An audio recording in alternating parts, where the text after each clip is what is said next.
name is Kim Sauer at What's New in Electronics Live, and we're here in the What's New in Electronics TV studio. And I've got a great panel today going to be talking about women in the electronics manufacturing industry. I've got Gayle Paterson, who is the founder of FLITE, and I'm sure you'll introduce what FLITE is in a minute. We've also got Lawrie Costello-Fox, who is in marketing quickly introduce the company. From CCL down in Devon. CCL in Devon, and then we've got Emily, and Emily is... I'm marketing manager for Golledge Electronics, also in Somerset, so pretty close.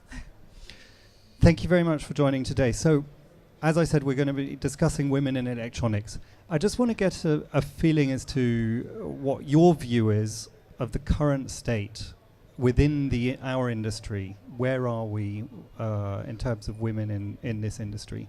And actually, I'd like to start off with you, Gayle, from a FLITE perspective, which you've just launched. How did that all come about, and what were the reasons? Because that's probably one of the drivers for what's happening. Well, firstly, thank you for having us along here today, Kim. Always a pleasure. So we're actually just come off of our inaugural FLITE networking lunch. And for those who don't know, FLITE stands for Female Leaders in Tech for Europe. I'm here with my colleagues, Kirsty Ambler and Claire Saunders, who I'm sure most of you are familiar with. FLITE was really founded because I recognised, once leaving a corporate position, that there were not necessarily equal opportunity in the outside world. So where I had previously come from, women were promoted, women were recognised, and actually that company was a relatively forward-thinking organisation. Coming out of that freelancing, going into a number of different companies, I was actually a little bit surprised that there were fewer women on the boards than where I had come from. And I thought, why is this? Did some homework, did some research, and understood that there actually was quite a common industry problem with gender parity. So being the type of person I am, I thought we've got, either we can accept this or we can do something about this.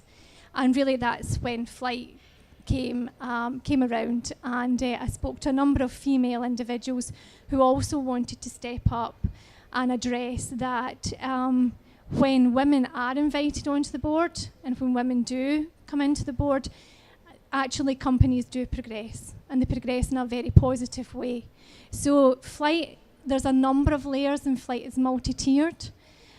We look at colleges, we look at education, we look at associations, right down to primary school, to embed the philosophy within education that if we look at science, if we look at the arts, then it is of interest to females. And I think if we look at the industry and where we are just now, we're coming off the back of such an innovative time that if we look at design and we look at art, then that should be open and should be of interest to the younger generation.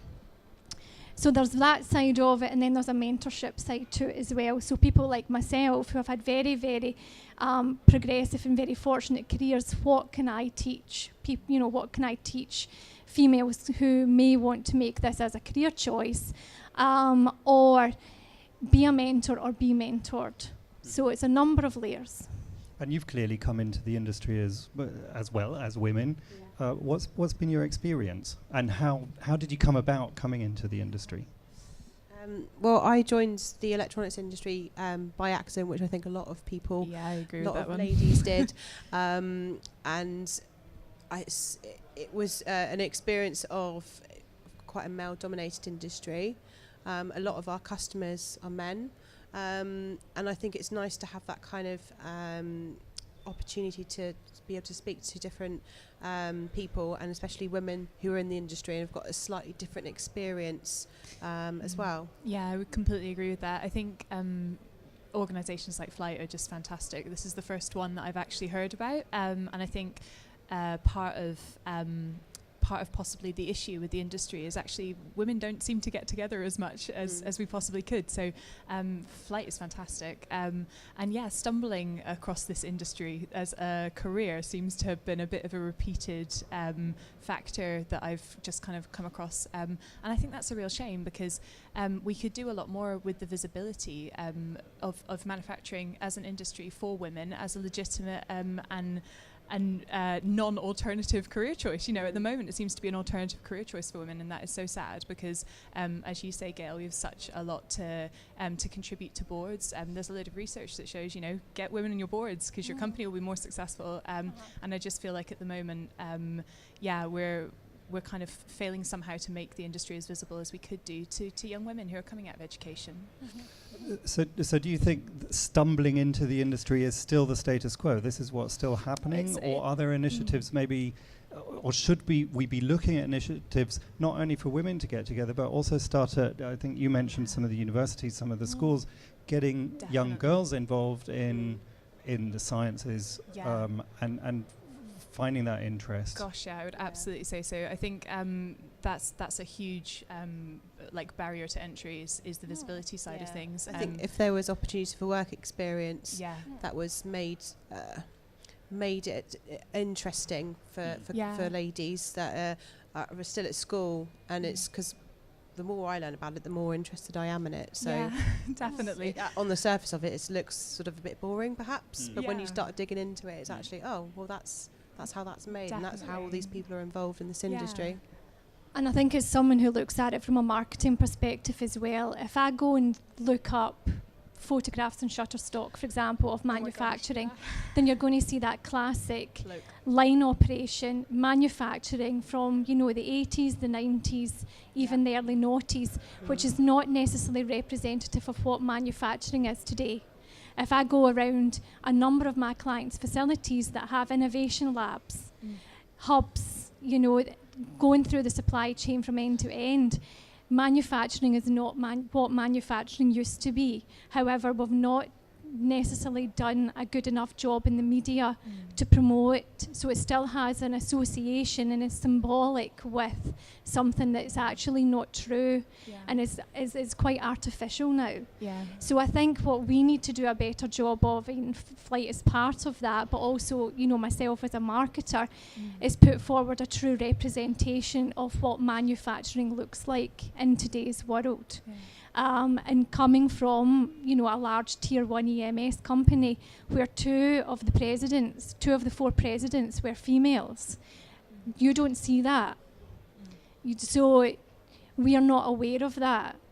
But that's a real, you know, kudos to that company for being so forward thinking.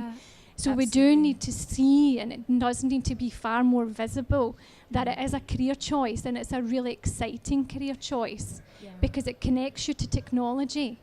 And technology right now in the world we live in is so, you know, I don't think I've ever lived in a time that's so innovative.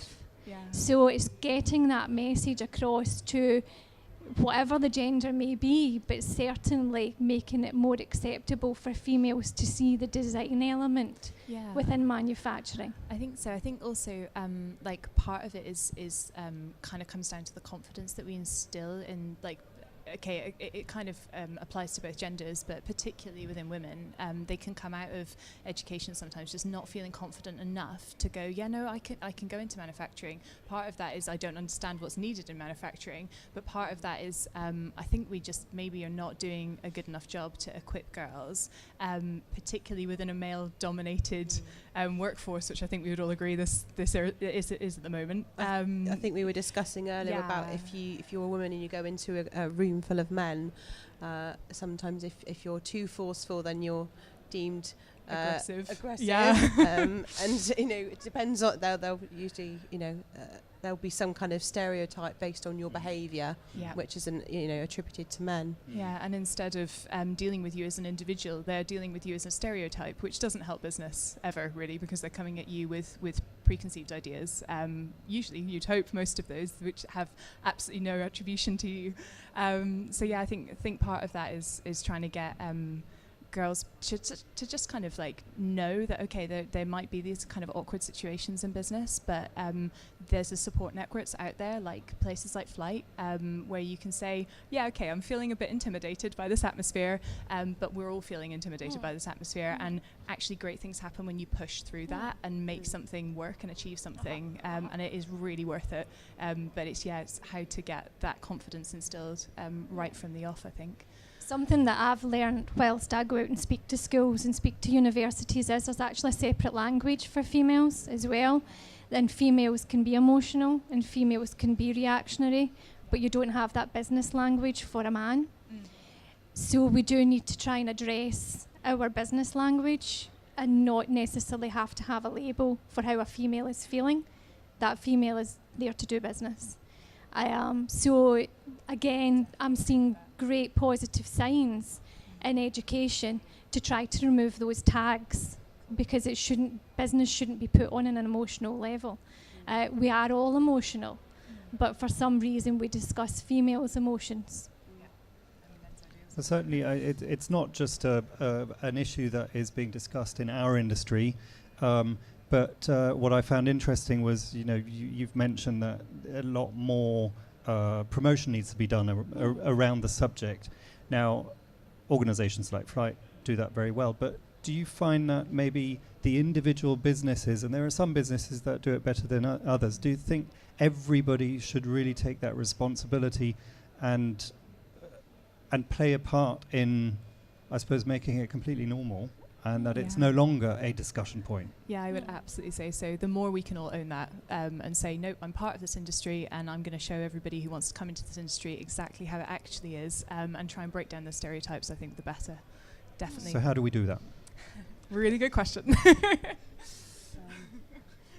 I would say like part of it is definitely start with the education. It's great to hear that FLITE has kind of got that stream involved.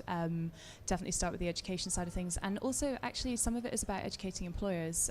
So the more you can do to reduce the friction, if a woman wants to come into the manufacturing or the technology industry, the point at which she makes that decision, it's kind of got to be frictionless. So part of that is, she's got to have the confidence from her education to get in there and go for it. Part of that though is from the employer side of things. They need to be willing to, with a male-dominated workforce that we have at the moment, take the risk on a woman, which is, I completely think that it should never have to be a risk to employ a woman, but sadly we're kind of in that situation at the moment. And I think part of that is kind of re-educating employers. By the sounds of it, your previous was really good, and I'm very lucky in the situation that I'm in, but I know that some employers are not as easy about employing women, and there's a huge amount of research out there. If they're willing to go and read up on their topic and just mitigate that risk, then I think that's part of it too. It's easier said than done, possibly. And Lauren, we mentioned the mentorship program or the mentorship drive. So when you think back when you first started out in the industry, if you'd had that mentor, and I suppose it doesn't necessarily have to be a female mentor, it can be any mentor that's been in the industry that will encourage you. How would that have facilitated your introduction into the industry? Would it have helped, and what would you have liked to have seen with that sort of program? I think at the beginning, I was very naive and clueless, really. I didn't really know about electronics. I went to my first trade show. I think because I didn't understand it and wasn't something very familiar to me, I went to a trade show not really knowing what a PCB was.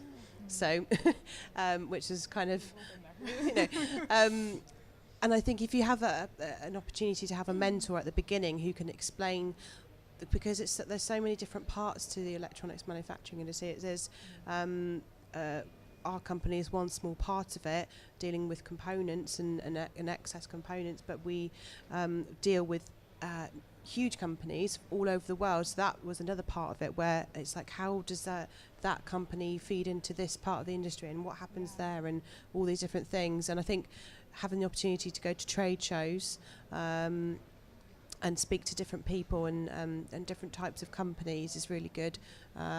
and if that can be kind of incorporated into the mentorship program, having maybe like a buddy system. If you go to a trade show, you're not on your own. There's someone there to greet you or something like that. I think that would be a great plan, because then you end up almost with like a roadmap to say, okay, we're going to give you a whistle-stop tour of industry, and at least then when somebody says CEM, you know what you're talking about.